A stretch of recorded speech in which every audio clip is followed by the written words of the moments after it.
Well, it was everything a political debate usually is. Spirited, even antagonistic at times. But there was lots of substance, too. A new format meant more chance for one-on-one time. But throughout, it was often three-on-one, as Stephen Harper faced a barrage of attacks from the other three leaders. Our senior correspondent, Terry Milewski, takes us through the highlights of the night. Terry. Well, Peter, there was only one rookie in this debate, Michael Ignatieff, but you'd never know it. All four gave as good as they got, and the format let them. The rules of the debate allowed each leader some one-on-one time with each of the others, all kicked off by questions from voters. How can the Conservative Party justify a $6 billion tax cut to corporations?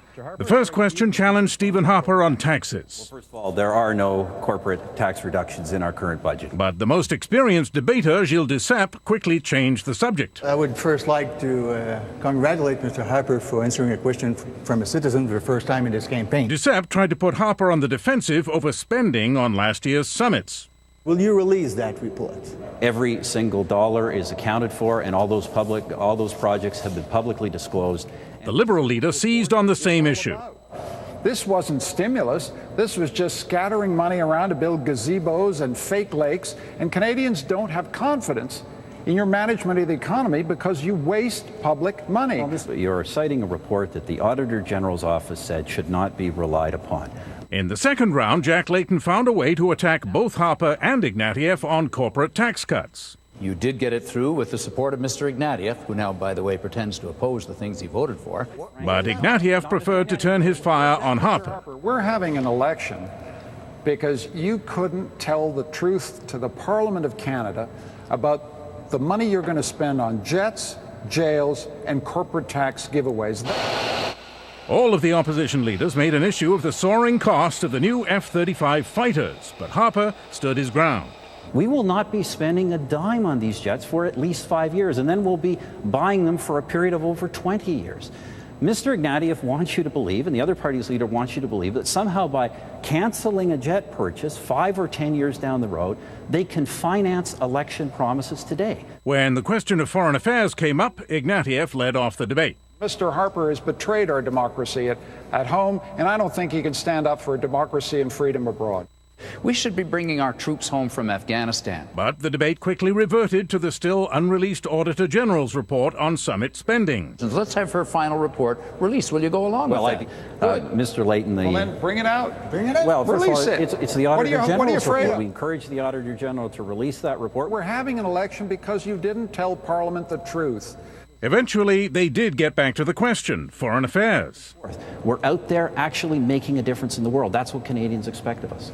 Another question led to a tense exchange about the possibility of a coalition government, with Ignatieff saying he's not interested in a coalition and Harper saying he needs a majority. Frank, I hope it is a majority, because otherwise, you look at the debate we're having today, you can see we will be into a fifth election in no time at all. And I'm worried that, quite frankly, this country at some point, we're going to lose our focus on the economy. You haven't earned the right to a majority because you don't respect our democratic institutions. Then it was on to crime, with Jack Layton citing 2 Tory senators who are charged with election fraud. I don't know why we need so many more prisons when the crooks seem so happy in the Senate.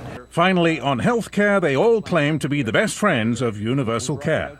I've got to tell you, I am concerned that a Stephen Harper government would not put the focus on keeping our health care system public. You can either spend it on corporate tax breaks, multi-million-dollar expenditure on prisons, billions on jets, or you can support health care.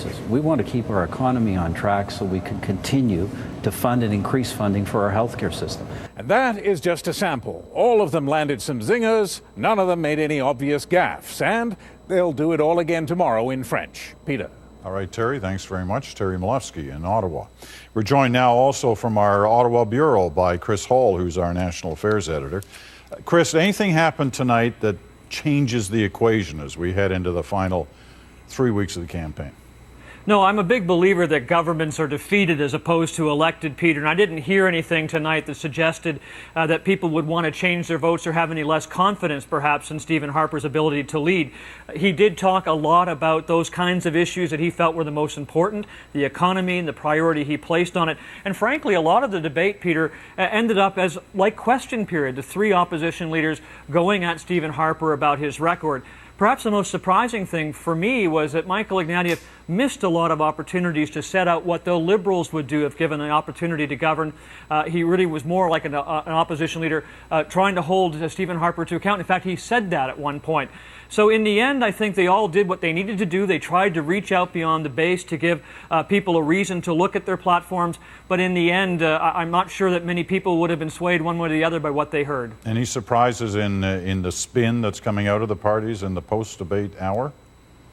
No, the Conservatives actually, I think, were the ones that were out first talking about how Stephen Harper had hit the points that he wanted. But the Liberals and the NDP, really interesting, very quick on each one of the sections that Terry went through in his item, giving their spin, giving their points of view, but really mostly reiterating what we had already heard the leaders say. All right, don't get dizzy. Try not to. All right, Chris Hall in Ottawa, thanks very much. Our reality check unit was watching the debates as well. In a moment, Amanda Lang takes on some of the exchanges over economics. But first, Keith Bowe checks what the leaders were saying about what might happen after the vote. Sam Diamond from Newfoundland asked the question that may be the central issue of the campaign. How do you plan on working with the other parties to turn a minority parliament into a functioning, trustworthy institution that Canadians can be proud of? The question assumed a minority government. If it turns out to be a Conservative minority, that raises the possibility that Stephen Harper's Conservatives might win the election but not have the support of Parliament, just as he didn't last month when his government was defeated. So, could another party try to govern? Harper said what he has said repeatedly on the campaign trail. If you don't win the most seats, you don't get to form the government. But that has not always been true in Canada. In 1985, the Ontario Conservatives won the most seats, but not a majority, and couldn't govern. So the Liberals, led by David Peterson, made a pact with Bob Rae and the NDP. This was not a coalition government. It was a minority government with third-party support, and it survived for 2 years. I believe in 2004, Harper seemed ready to try the same thing if necessary. He signed a letter along with Jack Layton and Gilles Duceppe addressed to Governor-General Adrienne Clarkson that seemed to say she could consult with them about forming a government if the Paul Martin government fell. Consult us, we have other options. Obviously, the other options were what? Jack Layton with around 20 members as Prime Minister? Certainly not. Gilles Duceppe as Prime Minister of Canada? Certainly not, I'm sure of that. The only option was you.